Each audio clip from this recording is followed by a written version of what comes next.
Hello everyone, welcome back. Today we're taking a look at a blast from the past, but with a twist. The GTX 550Ti, specifically a version with a whopping 6 gigabytes of GDDR5 memory. Now, the original 550Ti was a decent budget car back in its day, but can this souped-up version hold its own in today's gaming landscape? Let's find out. This particular card comes with 6 gigabytes of GDDR5 memory, which is paired with a 192-bit interface. It also features the standard VGA and DVI outputs.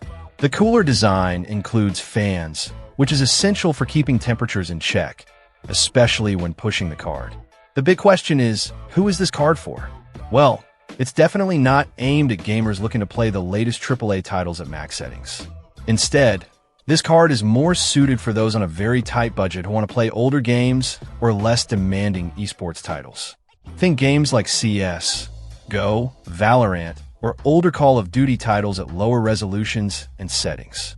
The 6 gigabytes of memory might seem like overkill for a card of this caliber, and in many ways, it is. The GPU core itself is the limiting factor here.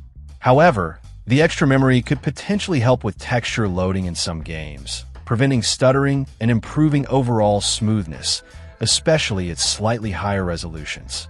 In terms of performance, don't expect miracles. In modern games, you'll likely have to turn the settings way down and play at 720p or even lower to achieve playable frame rates. However, for older titles, you might be surprised at what this card can do. It can provide a decent gaming experience for those who are willing to compromise on visual fidelity. One of the main advantages of this card is its price. It's significantly cheaper than modern entry-level graphics cards. If you're building a budget gaming PC or need a temporary replacement for a broken card, this could be a viable option.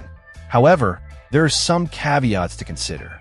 First, the GTX 550Ti is an old card, so driver support might be limited. Second, power consumption might be higher compared to newer, more efficient cards.